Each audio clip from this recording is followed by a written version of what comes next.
आज हम लोग पढ़ेंगे बच्चों फंक्शन रिलेशन। बच्चों हम पढ़ा चुके हैं इससे पहले क्लास में। जिन बच्चों ने रिलेशन की क्लास नहीं ली है तो इस डिस्क्रिप्शन में जाके इस रिलेशन की क्लास बच्चों ले सकते हैं। तो रिलेशन मैंने पूरा कंप्लीट कर दिया। आज मैं फंक्शन की बात करूंगा, जानेंगे फंक्शन के बारे में, फंक्शन क्या होता है और फंक्शन के टाइप कितने टाइप होते हैं बच्चों फंक्शन के। तो रिलेशन भी एक इंपॉर्टेंट था बच्चों, तो इसको भी आज सभी बच्चे पढ़ लीजिएगा। लेकिन अब जो फंक्शन है वो भी बहुत ज़्यादा इंपॉर्टेंट है बच्चों, ठीक है। तो क्योंकि ये दोनों ही टॉपिक क्या है क्लास 12th में है, तो इसीलिए बच्चों बहुत ध्यान से पढ़िए रिलेशन एंड फंक्शन। तो देखिए बच्चों आज हम बताने जा रहे हैं फंक्शन। बच्चों फंक्शन की स्टार्टिंग करें तो इसकी डिफिनेशन क्या होती है, बात करें इसकी डिफिनेशन की। तो एक सेट मान लेते हैं हम लोग ए, और सेट के अंदर कुछ एलिमेंट्स मान लेते हैं जैसे ए बी सी और ये डी। एक बी एक सेट और मानते हैं, क्योंकि फंक्शन होने के लिए भी दो सेट होने चाहिए। मान लीजिए यहाँ पे 1 2 3 4 5 ऐसे। और इसकी हम लोग एक डायग्राम से शो करते हैं, इसका रे डायग्राम से शो करते हैं, इसको एरो डायग्राम जिसे बोलते हैं। एक ए बी सी डी, यहाँ पे 1 2 3 4 5। जैसे ए की मैपिंग मान लीजिए 1 है, बी की 2 है, सी की 4 है, डी की कितनी 3 है, ठीक है। ये सब क्या है, इसके इमेज है बच्चों। जैसे ए का इमेज क्या है 1 है, बी का इमेज क्या है 2 है। तो अगर मैं बात करूँ फंक्शन की, तो फंक्शन क्या होता है, अगर एक कोई सेट ए है, कोई सेट क्या है बच्चों बी है, फंक्शन तभी कहलाएगा जब ए के हर एक एलिमेंट, मतलब ए का हर एक एलिमेंट की केवल एक ही मैपिंग है, एक से ज्यादा मैपिंग नहीं है। अगर ए है, देखिए ए की मैपिंग क्या है 1 है, अगर इसी ए की मैपिंग क्या होती है 2 हो जाती है बाई चांस, तो ये फंक्शन नहीं कहलाता। कि देखिए यहाँ पे हर एक एलिमेंट की 1 1 मैपिंग है, इसकी भी 1 है, इसकी भी 1 है, इसकी भी 1 है, इसकी। तो फंक्शन क्या होता है, जब कोई भी दो सेट होते हैं, और फंक्शन तब कहलाएगा ए से बी जब ए के हर एक एलिमेंट, मतलब डोमेन का, इसे डोमेन बोलते हैं पहले वाले को, डोमेन के हर एक एलिमेंट का जो है एक ही मैपिंग हो, एक से ज्यादा मैपिंग नहीं हो। दैट मीन्स इसका मतलब ये भी है कि हर एक एलिमेंट की मैपिंग होनी जरूरी है क्या, ऐसा नहीं है। अगर मान लो कोई एलिमेंट की मैपिंग नहीं है, मान लीजिए ए की मैपिंग कुछ भी नहीं है, तब भी वो फंक्शन कहलाएगा। फंक्शन होना मतलब किसी की अगर मैपिंग हो रही है तो वो केवल एक ही मैपिंग हो, दो मैपिंग नहीं होनी चाहिए। समझ में आ रहा है बच्चों को। जैसे अब इसके बी की मैपिंग किसी 2 से, तो सिर्फ एक ही मैपिंग होनी चाहिए। अगर मैपिंग नहीं हो रही तो कोई बात नहीं है, अगर मैपिंग हो रही है तो केवल एक ही मैपिंग हो, एक से ज्यादा मैपिंग नहीं होनी चाहिए। मतलब हर एलिमेंट कितनी इमेज बननी चाहिए, एक ही इमेज बननी चाहिए। जैसे सी की इमेज क्या बन रही है 4, तो 4 एक ही होनी चाहिए, 2 इमेज नहीं बननी चाहिए। तो फंक्शन होने के लिए ये ध्यान रखिए बच्चों, आगे भी क्लास 12th के लिए भी आप लोग, कि फंक्शन होने के लिए हर एलिमेंट जो भी हैं डोमेन के, उनकी एक एक इमेज बननी चाहिए। किसी भी एलिमेंट की 2 इमेज नहीं बननी चाहिए। अगर 2 इमेज बन जाएंगी तो वो एक फंक्शन नहीं कहलाएगा। देखिए बच्चों, जैसे एक रिलेशन लिख रहे हैं बच्चों, एक रिलेशन ध्यान दीजिए। जैसे हमने कोई रिलेशन लिखा है A,1 B,2 C,3, तो बताइए ये फंक्शन है कि नहीं है। तो इसके लिए आप डोमेन के एलिमेंट को चेक करेंगे। डोमेन के एलिमेंट को चेक करिए बच्चों। ये डोमेन के एलिमेंट क्या है ए बी सी, कोई एलिमेंट क्या रिपीट तो नहीं कर रहा बच्चों। अगर जैसे ए की मैपिंग 1 है, तो मान लीजिए हमने बाई चांस यहाँ पे ए की मैपिंग अगर मान लो 2 भी लिख देते तो ये फंक्शन नहीं होता। क्यों? क्योंकि यहाँ पे ए की इमेज बच्चों 1 भी बन रही है और 2 भी बन रही है बच्चों, तो ये मैपिंग फंक्शन बच्चों यहाँ पे नहीं है। फंक्शन होने के लिए हर एक एलिमेंट की एक एक इमेज बननी चाहिए। जैसे ए की 1 बनी है, बी की 2 बनी है, सी की क्या बनी है बच्चों 3 बनी है। समझा रहे बच्चों को। तो कभी भी हम लोग को किसी प्रकार से अगर रिलेशन लिख के दिया जा रहा है और पूछ रहा है कि फंक्शन है कि नहीं है, तो इसके लिए आप सिर्फ डोमेन के एलिमेंट को चेक करिए। रेंज नहीं देखना आपको, सिर्फ डोमेन देखना है कि डोमेन के एलिमेंट की हर एक मैपिंग, अब हर एक मैपिंग एक ही होनी चाहिए। मान लीजिए बाई चांस यहाँ पे A,1 और भी लिख दिया, तो भाई A,1 ये भी लिखा है, A,1 ये भी लिखा है। सेट के अंदर कोई भी एलिमेंट 2 बार लिखा हो एक ही बार तो माना जाएगा। तो ये बच्चों सेम चीज है। तो ये नहीं कि आप डोमेन के एलिमेंट हर बार चेक करिए। ये देखिए मैपिंग से ए की मैपिंग 1 है, तो यहाँ भी तो 1 तो नहीं लिखा है। अगर वो 1 लिखा तो बात सेम ही होगी। और अगर कहीं 2 बार लिखा जैसे A1 है A2 है, तो फंक्शन नहीं कहलाएगा। ठीक है बच्चों, तो समझ में आया बच्चों फंक्शन क्या होता है। फंक्शन क्या होता है समझ में आगे से बच्चों को, हर एक डोमेन की जितना भी डोमेन है उनकी मैपिंग अगर बन रही है तो जितने भी डोमेन की मैपिंग बन रही है उनकी मैपिंग जो होनी चाहिए एक एक मैपिंग होनी चाहिए, ओनली वन मैपिंग, ठीक है। और जिनकी मैपिंग नहीं बन रही तो उससे कोई दिक्कत नहीं, लेकिन अगर मैपिंग हो रही है तो केवल एक ही मैपिंग होनी चाहिए, ठीक है बच्चों। अब देखते हैं आगे बच्चों, तो बच्चों समझ में आ गया फंक्शन क्या होता है बच्चों। फंक्शन सिंपल सा बच्चों है, आपको डोमेन के एलिमेंट देखने हैं, डोमेन के एलिमेंट रिपीट नहीं होने चाहिए, ठीक है। अब जान लेते हैं और कुछ इसके बारे में बच्चों। मान लीजिए जैसे हमने लिखा बच्चों FA = B, इसका मतलब क्या है कि मतलब A जब यहाँ पर A है तो वो कहाँ पर मैच कर रहा है, B पे मैच कर रहा है, ठीक है। तो जो हम इमेज का वर्ड बोल रहे हैं तो वो समझिए मतलब क्या होता है। ये जो B है उसको बोलते हैं, B क्या है, इज द इमेज है, B इज द इमेज, किसकी इमेज है, ऑफ किसकी बच्चों, A की। अंडर किसके बच्चों, अंडर F, किसके F है, मतलब F के अंडर, मतलब जो फंक्शन दे रखा है वो F हम लोग का। तो B को क्या बोलते हैं, B को बोलते हैं इमेज बोलते हैं, किसका इमेज है बच्चों, A, अंडर किसके बच्चों, F के, क्योंकि F बच्चों यहाँ फंक्शन हम लोग को डिफाइंड है ना। और A को क्या बोलते हैं, A हम लोग को कहलाता है, A is the pre image, क्या बोलते हैं बच्चों हम लोग उसको, प्री इमेज बोलते हैं इसको, प्री इमेज ऑफ किसकी बच्चों, B की। अंडर बच्चों कौन सा, F है ना, जैसे मान लो यहाँ G लिखते तो अंडर G बच्चों का उस फंक्शन के अंडर होता है बच्चों। तो ये जो B कहलाता है वो क्या कहलाता है, इमेज कहलाता है, किसका बच्चों, A का। और A जो है उसे बोलते हैं प्री इमेज, किसका बच्चों, B का, ठीक है। तो इसको भी आप लोग नोट कर लीजिए। जान लेते हैं बच्चों रियल वैल्यूड फंक्शन क्या होता है और रियल फंक्शन क्या होते हैं। कभी कभी नाम आते हैं लेकिन हम लोग को इसका मतलब नहीं मालूम होता है। रियल वैल्यूड फंक्शन क्या होता है, पहले इसके बारे में जान लेते हैं। मान लीजिए कोई भी रिलेशन लिखा है, रिलेशन कोई भी लिखा है, मान लीजिए इस रिलेशन के अंदर बच्चों डोमेन होता है और रेंज होता है, जैसे A B लिखा है जैसे इस टाइप में, ठीक है। और मतलब A तो फर्स्ट सेट में बिलोंग करता है, B सेकेंड सेट में जो बिलोंग करता है, जो कि यहाँ पे हम लोग लिखते हैं। तो रियल वैल्यूड फंक्शन क्या होगा समझिए बच्चों।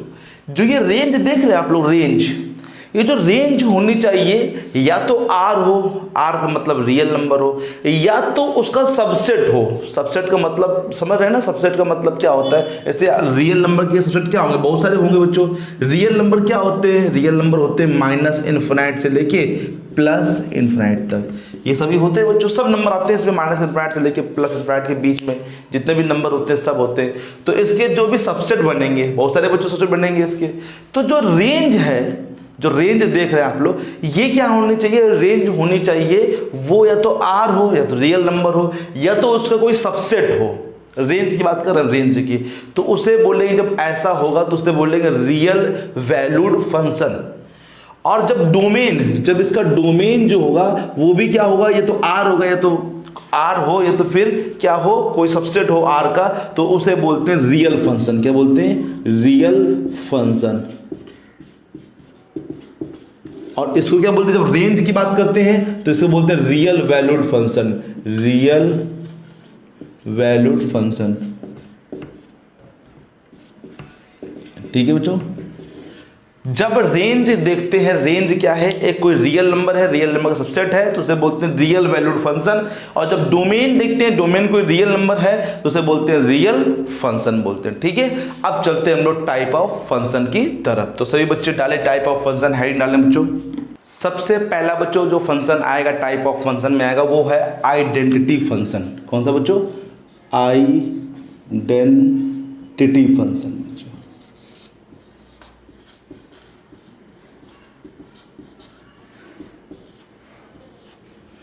आइडेंटिटी फंक्शन हम लोग यहाँ पर पहले पढ़ेंगे बच्चों और जानेंगे इसके बारे में, ये चीज़ क्या है, आइडेंटिटी फंक्शन क्या होता है बच्चों। आइडेंटिटी फंक्शन की मैं बात करूँ तो आइडेंटिटी फंक्शन क्या होता है, थोड़ा सा पहले इसको समझ लीजिए।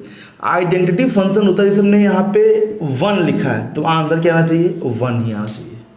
मतलब डोमेन एंड रेंज की वैल्यू जो हो आपस में सेम हो तो वो जो फंक्शन होता है क्या कहलाता है, आइडेंटिटी फंक्शन। जैसे मैंने यहाँ पे 2 रखा तो आंसर क्या आना चाहिए बच्चों, 2। तो आइडेंटिटी फंक्शन क्या होता है बच्चों, f x is equal to x, और जो फॉर ऑल एक्स, ये फॉर ऑल का साइन बच्चों एक्स बिलोंग्स टू बच्चों कहाँ पे, आर में। ये जितने भी एक्स है वो कहाँ बिलोंग करने चाहिए, रियल नंबर में बिलोंग करने चाहिए। तो ये जो फंक्शन है ये आप जो देख रहे हैं, जैसे आप यहाँ 1 रखिए तो 1 आंसर आएगा, 2 रखिए तो कितना आएगा, 2 आंसर आएगा, 3 रखेंगे तो 3 आंसर आएगा, 4 रखेंगे तो 4 आंसर आएगा। तो इसे बोलते हैं हम लोग आइडेंटिटी फंक्शन बोलते हैं। ठीक है बच्चों, तो इसका ग्राफ पहले देख लेते हैं, आइडेंटिटी फंक्शन का ग्राफ कैसे बनेगा। जैसे यहाँ पे O है मिड पॉइंट, यहाँ 1, यहाँ 2, यहाँ 3, 4, 5, एक 6, यहाँ भी देख लीजिए बच्चों -1, -2, -3, -4, -5, 1, 2, 3, 4, 5, 6, और यहाँ पे -1, -2, -3, -4 और -5 तो हमने से लिख लिया बच्चों, आगे 6 तक लिखा है बच्चों, यहाँ पे 6 लीजिए, -6 और ये -6। ठीक है, जैसे बच्चों मैंने कहा यहाँ पे x जगह 1 रखिए तो आंसर भी क्या आएगा, 1 आएगा बच्चों। तो मतलब 1 रखने पर 1 आंसर आ रहा है बच्चों, 1 पे 1, और 0 रखिए तो कितना आएगा, 0 पे 0 आ जाएगा। ठीक है, 0 रखिएगा तो 0 आंसर आएगा, 1 पे 1 आएगा, 2 पे कितना आंसर आएगा, 2 आंसर आएगा, 2 पे 2 आएगा बच्चों, देखिए सामने 2 की 2 यहाँ पे, 3 पे कितना आंसर आएगा, 3 आंसर आएगा। तो कहीं ना कहीं बच्चों ग्राफ जो लाइन है इस प्रकार से जाएगी, एक स्ट्रेट लाइन। तो ये जो आप देख रहे हैं ग्राफ बच्चों, ये किसका ग्राफ है बच्चों, ये आइडेंटिटी फंक्शन का बच्चों ग्राफ है। तो एफ एक्स इक्वल टू कहीं पर भी एक्स लिखा है तो समझ जाना क्या है, वो आइडेंटिटी फंक्शन है। या फिर वो बोले कि आइडेंटिटी फंक्शन गिवन है तो आप समझ जाइए कि वो f x equal to x की बात यहाँ पे कर रहा है। तो उसका ग्राफ बच्चों स्ट्रेट लाइन बनता है बच्चों, 1 पे 1 आएगा, 2 पे 2 आएगा, -1 पे -1 आएगा, -2 पे -2 आएगा, -3 पर -3 आएगा। ठीक है, समझा से बच्चों को ग्राफ समझा गया, जितनी वैल्यू रखेंगे वही तो आंसर आ रहा है बच्चों। तो एक स्ट्रेट लाइन का बच्चों ग्राफ यहाँ पर ड्रॉ हो जाएगा। समझा कैसे बच्चों को, ठीक है, इसको नोट कर लीजिए, बना लीजिए। अब चलते हैं नेक्स्ट वाले ग्राफ पे बच्चों। नेक्स्ट बच्चों बात करें तो दूसरा है बच्चों कांस्टेंट फंक्शन। क्या है बच्चों, कांस्टेंट फंक्शन।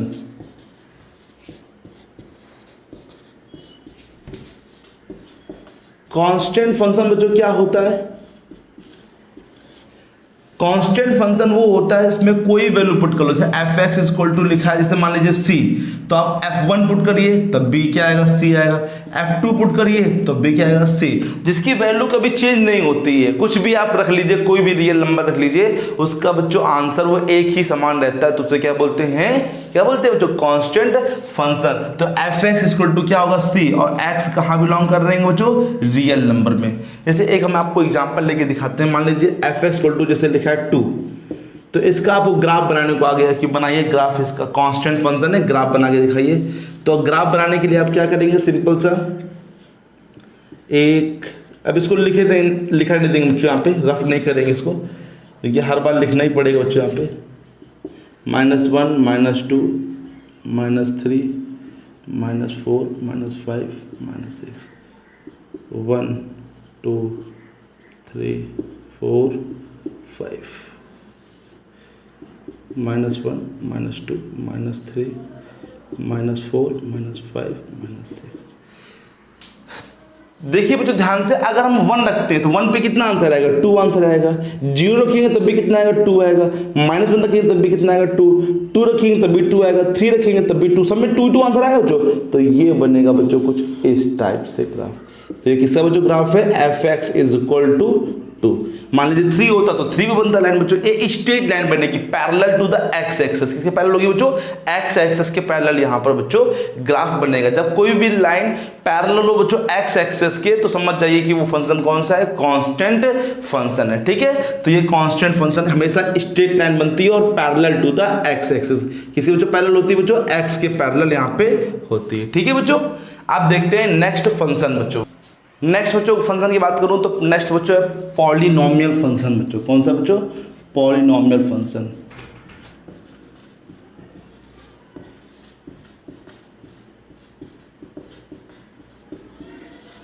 पॉलिनोमियल फंक्शन कुछ इस टाइप में होता है, F x is equal to जैसे a0 plus a1x plus a2x square a3x cube.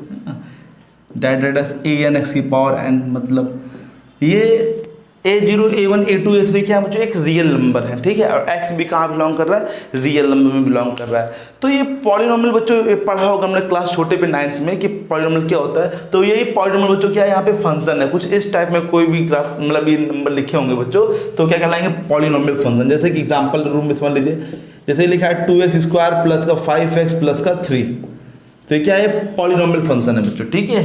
Okay, ये इस टाइप में लिख के आएंगे बच्चों तो क्या कहलाएंगे, पॉलिनोमियल फंक्शन यहाँ पे कहलाएंगे बच्चों, ठीक है। तो इसके लिए बच्चों कोई ग्राफ नहीं, कोई पर्टिकुलर ग्राफ एक नहीं है बच्चों, जिसके लिए मैं नहीं बना के दिखाऊंगा आपको। तो कोई भी नंबर आप आए, इसके लिए अभी ग्राफ बनाने को बाई चांस आ जाए कि f(x) = मान लीजिए लिख के आ गया, जैसे 2x प्लस का 5 ग्राफ बनाइए, तो आप वैल्यू पुट करके ग्राफ बना सकते हैं। लेकिन अगर हम आपको ग्राफ बनाना सिखाएं बच्चों, कैसे ग्राफ बनाएंगे, तो देखिए बच्चों f(x) हम लोग क्या बोलते हैं, यहाँ पे y बोलते हैं। तो y = कहीं ना कहीं ये लिखा है 2x प्लस का 5, तो इस पे गौर करिए, ये c है, y = mx प्लस c से बना लेंगे। c कितना है बच्चों, यहाँ पर 5 है, तो c का मतलब होता है इंटरसेप्ट ऑन y एक्सिस, तो c कहाँ 5 बच्चों ये।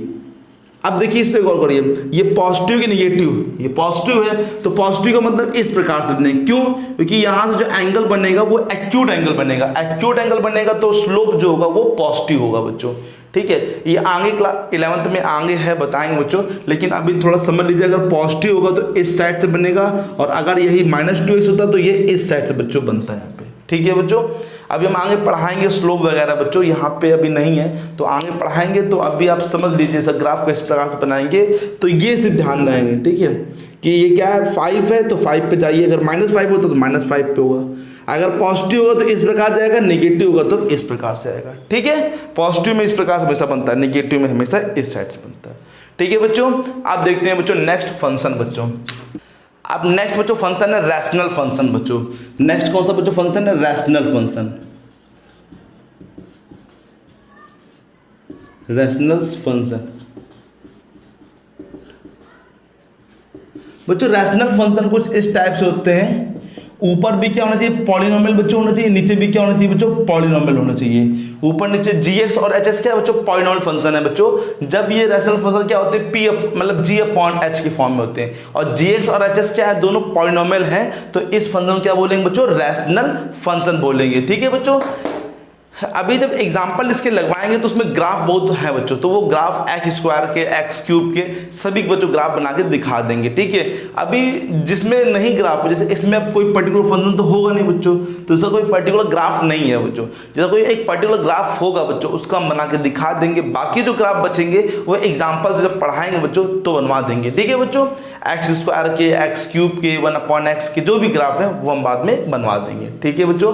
तो f(x) क्या है, gx/hx जो होता है बच्चों, ये क्या कहलाता है, रैशनल फंक्शन कहलाता है बच्चों, जहां पे gx और hx दोनों है पॉलिनोमियल फंक्शन। चलते हैं बच्चों नेक्स्ट फंक्शन पे। अब बच्चों नेक्स्ट जो है बच्चों, अब यहाँ से थोड़ा सा इंपॉर्टेंट है, आप समझिए, अब ग्राफ भी बना के दिखाएंगे इसका। अब मॉड्यूलस फंक्शन बच्चों, कौन सा, मॉड्यूलस फंक्शन। अब इसको बच्चों ध्यान से आप लोग समझिए बच्चों।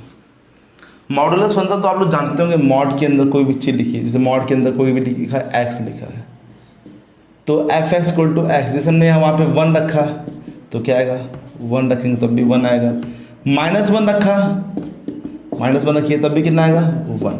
तो मतलब कि आप लोग इसके इस प्रकार समझ सकते हैं कि इसके दो मतलब है, एक प्लस में x है तो जब सिंपल x की वैल्यू 0 से बड़ी या बराबर होगी, और -x तब होगा जब x की वैल्यू 0 से क्या होगी, छोटी होगी। जैसे हम कहेंगे 1 पुट करिए तो आप 1 यहाँ पुट करिए तो क्या आ जाएगा आंसर बच्चों, 1 आ जाएगा। जैसे -1 पुट करिए तो -1 यहाँ पुट करेंगे, इस 0 से छोटा बच्चों, तो -1 जैसे यहाँ पुट करेंगे तो माइनस क्या हो जाएगा, प्लस हो जाएगा बच्चों, ठीक है। तो जब भी ये मॉडुलस फंक्शन ग्राफ आएगा बच्चों, तो इसके दो मतलब होते हैं, एक x होता है और एक क्या होता है, माइनस। x कब होता है, जब 0 से बड़ा होता है या इक्वल होता है, और माइनस कब होता है, जब x 0 से छोटा, क्योंकि 0 से छोटा होगा और माइनस भी है तो माइनस क्या हो जाएंगे, दोनों प्लस हो जाएंगे, ठीक है। और मॉडुलस का मतलब भी क्या होता है बच्चों, प्लस में कोई भी चीज़ आएगी तो वो प्लस में आंसर आएगी। तो समझिए इसका ग्राफ बच्चों, ठीक है।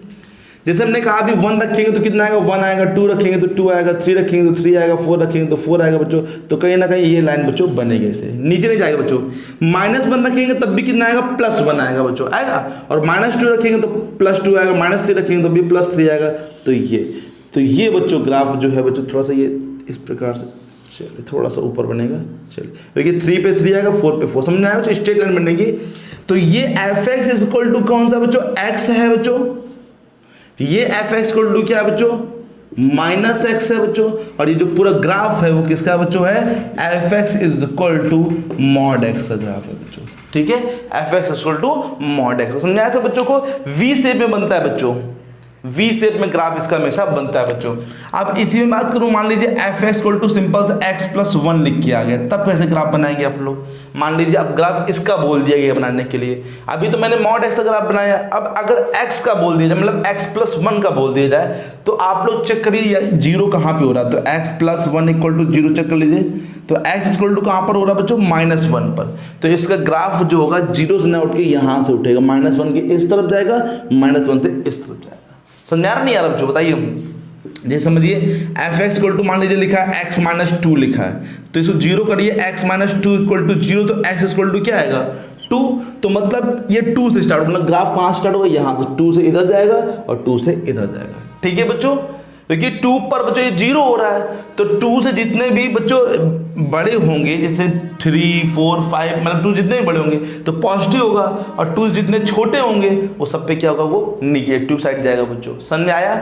तो ये नहीं कि सिर्फ आप इसी ग्राफ ध्यान रखिए, इसका ग्राफ होगा 0 से बनेगा, ठीक है, लेकिन ये सब जब ग्राफ आएंगे तो इनको भी सब बनाना सीखिए।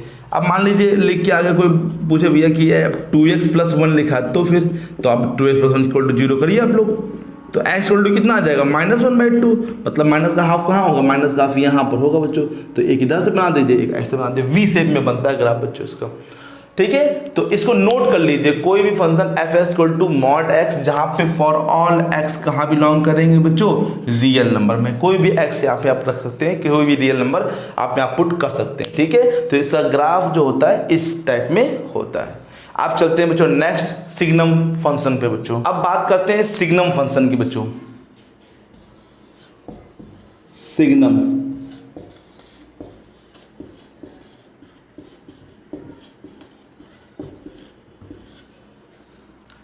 तो सिग्नम फंक्शन की बात करें बच्चों, तो सिग्नम फंक्शन कुछ बच्चों इस टाइप से होता है। F x is equal to, इसके 3 आंसर होते हैं, एक 1 होता है, एक 0 होता है, और एक क्या होता है -1। इसके 3 ही आंसर होते हैं बच्चों, बस 1, 0, -1। मतलब यहाँ पे इसकी बात करें तो मॉड x अपॉन में x होता है बच्चों, मॉड x अपॉन में x, यहाँ पे x does not equal to 0, 0 नहीं होना चाहिए। तो जब इसको ओपन करते हैं बच्चों तो 2 प्रकार से ओपन करेंगे, एफ एक्स इक्वल टू ये क्या होता है -x अपॉन x होगा, और एक ओपन होगा बच्चों क्या, x अपॉन x, मतलब एक प्लस में एक बार माइनस पे। तो यहाँ पे कटेगा तो -1 बचता है, यहाँ पे कटेगा तो कितना बचेगा, +1 बचेगा, ठीक है बच्चों। तो ये ध्यान दीजिए 1 आंसर कब आएगा, 1 आंसर तब आएगा जब x की वैल्यू क्या होगी, 0 से बड़ी होगी, जानते ना, बड़ी होगी। 0 कब होगा, जब x इक्वल टू 0 होगा। इसके लिए लिखा था बच्चों, अगर 0 होगा तो वो तो 0 आएगा, और अगर 0 से छोटा होगा तो बच्चों ये क्या होगा, माइनस में आंसर आएगा, ठीक है। तो 0 से बड़ा होगा तो 1, इक्वल होगा तो 0, और x 0 से छोटा होगा तो कितना आएगा, -1। ये किसके लिए, जब x does not equal to 0 था, मतलब इन दोनों के लिए मैंने बताया था कि अब जब बड़ा होगा तो +1 आंसर आएगा, और छोटा होगा तो कितना आएगा, -1 आएगा, ठीक है। चलते हैं इसका देखते हैं बच्चों ग्राफ कैसे बनेगा। तो ग्राफ की बात करें तो ज़्यादा नंबर नहीं, क्योंकि इसके 3 ही आंसर है, तो एक 1 हमने यहाँ ले लिया और -1 यहाँ ले लिया, ठीक है। बाकी अपना नंबर 1 2 3 जो यहाँ पे ये लिखते हैं, तो 1 2 थोड़ा सा दिखने के लिए जो सही साफ ग्राफ थोड़े दूर दो नंबर लिए, -1 -2 -3 और -4। जैसे मैंने कहा 1 पुट करिए, तो 1 कहाँ पुट करेंगे आप लोग, यहीं तो पुट करेंगे, 0 से बड़ा, तो 1 आंसर आएगा। 2 पुट करिए तब भी 1 आएगा, मतलब 0.1 भी पुट करेंगे तब भी आप 1 ही आंसर पाएंगे। जब 0 से बड़ा होगा तो मतलब कि अगर मैं कहूँ 0 है तो 0 आंसर आएगा, 0 पे 0 आ जाएगा, ठीक है, ये कर दिया। लेकिन इससे बड़े कहाँ पे नंबर मालूम है क्या आपको, नहीं मालूम है, जस्ट बड़ा नंबर। तो आप ऐसा करिए कि यहाँ पे जैसे 1 है तो यहाँ पे आप सर्कल बना दीजिए, खाली सर्कल। इसका मतलब है कि इससे जस्ट बड़े स्टार्ट हो रहे, जितने भी नंबर आएंगे सब पे क्या आएगा बच्चों, 1। ये नहीं बनाना, सॉरी बच्चों, मतलब इस खाली गोल्डे का मतलब है बच्चों, समझिए कि इस पे नहीं है आंसर, इससे जस्ट बड़े में चालू हुए, खाली गोला मतलब ओपन सर्कल, मतलब ये स्टार्टिंग यहाँ से नहीं है, उसके जस्ट बड़े से स्टार्टिंग है। अगर इनको कलर कर देंगे, भर देंगे मान लीजिए, तो फिर उसका मतलब हो जाएगा कि हाँ जीरो पे भी कितना आंसर आ रहा है, 1 आ रहा है। लेकिन अभी ओपन रखा है तो ओपन का मतलब होता है कि ये यहाँ पर फिल नहीं, तो मतलब जीरो पे 1 नहीं आंसर आएगा। लेकिन इससे जस्ट बड़ा हम लोग मालूम ही नहीं होता है क्या है जस्ट बड़ा, नहीं मालूम होता। 0.01, 0.001, 0.001 बहुत सारे हो जाएंगे। तो इसलिए बच्चों ये सर्कल बनेगा, वो भी ओपन सर्कल, और ये इस प्रकार से बनेगा। अब जो छोटे होंगे बच्चों, जीरो छोटे, -1, -2, -3, सब पे कितना आंसर आएगा, -1 आएगा। तो इस पे भी ओपन सर्कल बना दीजिए और सब पे क्या आएगा बच्चों, -1 आंसर आएगा बच्चों। तो ये इसका बच्चों ग्राफ बनेगा। और यहाँ पे बच्चों थोड़ा सा डार्क कर लीजिए, मतलब कि 0 पे 0 आंसर आएगा। समझ आया? 0 से बड़े होंगे तो सब प्लस में आंसर आएंगे, 0 से छोटे होंगे तो सभी पे कितना आंसर आएगा, -1 आंसर आएगा। ठीक है, समझ आ गया?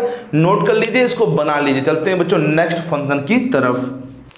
बच्चों नेक्स्ट है ग्रेटेस्ट इंटीजर फंक्शन, जिसको हम लोग स्टेप फंक्शन भी बोलते हैं। स्टेप बोलते हैं बच्चों, स्टेप फंक्शन।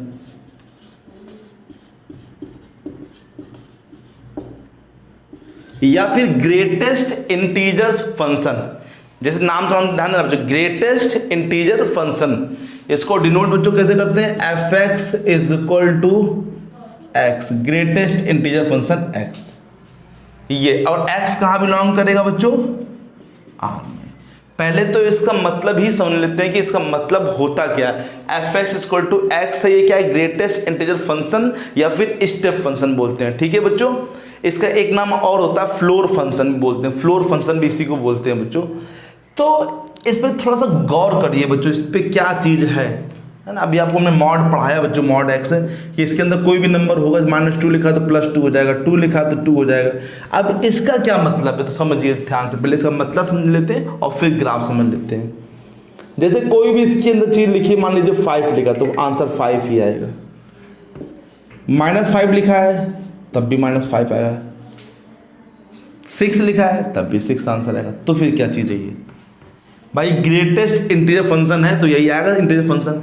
कोई डेसिमल में नंबर लीजिए, कोई डेसिमल लिखिए, जैसे 4.6 लिखा है तो ग्रेटेस्ट इंटीजर इसके लिए क्या है बच्चों बताइए, 4, तो 4 लिखेंगे ग्रेटेस्ट इंटीजर। मान लीजिए लिखा है 0.1 तो कितना है ग्रेटेस्ट इंटीजर बच्चों, 0 जो शुरुआत में, ये देखिए पॉजिटिव के लिए, निगेटिव के लिए अलग है, थोड़ा ध्यान दीजिए। -2.3 लिखा है, -2 से ग्रेटेस्ट इंटीजर, -2 नहीं होगा, -3, मतलब देखिए थोड़ा ध्यान दीजिए, मतलब 0, -1, -2, -3। भाई जैसे 4.6 इसके लिए ग्रेटेस्ट इंटीजर क्या बनेगा, 4 बनेगा बच्चों। भाई ग्रेटेस्ट इंटीजर क्या है, 4 उसके लिए ग्रेटेस्ट होगा। तो उसी प्रकार -2.3 कहीं ना कहीं -2.3 ये होगा, तो उसके लिए ग्रेटेस्ट इंटीजर कौन बनेगा, -3 बनेगा बच्चों। ये आप सोच रहे हैं कि हाँ छोटा करे से 4.6 से छोटा क्या है, 4 आया बच्चों, ये इसके लिए ग्रेटेस्ट इंटीजर है बच्चों, 4 आया बच्चों। 0.1 के लिए क्या है, 0 आया। उसी प्रकार -2.3 से छोटा क्या होगा, मतलब उसके लिए ग्रेटेस्ट इंटीजर क्या हो जाएगा, -3 हो जाएगा, नहीं हो जाएगा। एक है समझिए, माइनस का 5.6 लिखा है तो कितना आंसर आ जाएगा, -6 आ जाएगा। -5 पॉइंट लिखा है तो माइनस का क्या हो जाएगा बच्चों, 6 हो जाएगा। एग्जाम्पल और समझिए, जैसे मान लीजिए 100.2 लिखा है तो इसका आंसर क्या आ जाएगा, 100 ही आ जाएगा। लेकिन यही माइनस का 100.2 लिखा है तो कितना आ जाएगा, -101 आ जाएगा बच्चों। सुनना है बच्चों, माइनस का 101 सुनना है बच्चों। ग्रेटेस्ट इंटीजर फंक्शन जब माइनस में लगा होगा तो छोटा, जैसे छोटा तो कर रहे हैं, 4.6 में 4 कर रहे हैं, है ना। लेकिन नाम क्या है, ग्रेटेस्ट इंटीजर फंक्शन। नाम ध्यान देना, ग्रेटेस्ट इंटीजर फंक्शन। इसके लिए जो ग्रेटेस्ट इंटीजर फंक्शन होगा क्या होगा, 4 तो ही होगा इसके लिए, 5 नहीं होगा बच्चों। इसमें ग्रेटेस्ट क्या है, 4। अब मान लीजिए हमने लिखा 4.9999 तब भी 4 ही होगा बच्चों। तो 4.999 लिखा तो उसका आंसर क्या आएगा बच्चों, 4 ही आएगा। इसके लिए ग्रेटेस्ट इंटीजर फंक्शन क्या कहलाएगा बच्चों, 4 ही कहलाएगा। ठीक है बच्चों, तो इसका बच्चों ग्राफ हम नेक्स्ट बच्चों क्लास में बताएंगे। यहाँ तक पहले आप सीख लीजिए, समझ में आ गया होगा। स्टेप फंक्शन मैंने एग्जांपल दे खूब सारे समझा दिए बच्चों, तो समझ में आ गया होगा बच्चों। तो चलते हैं बच्चों, ज़्यादा ना हो जाए इसीलिए यहीं तक रखते हैं। इसका जो ग्राफ है वो नेक्स्ट क्लास में बच्चों बता देंगे। ग्राफ इसका बहुत ज़्यादा इंपॉर्टेंट है, जो टाइम लगेगा समझाने में बच्चों, ठीक है। तो वो नेक्स्ट क्लास में बच्चों हम बता देंगे। लेकिन यहाँ तक कोई अगर आपको दिक्कत हो रही तो आप पूछ सकते हैं कमेंट बॉक्स में लिखकर, ठीक है बच्चों।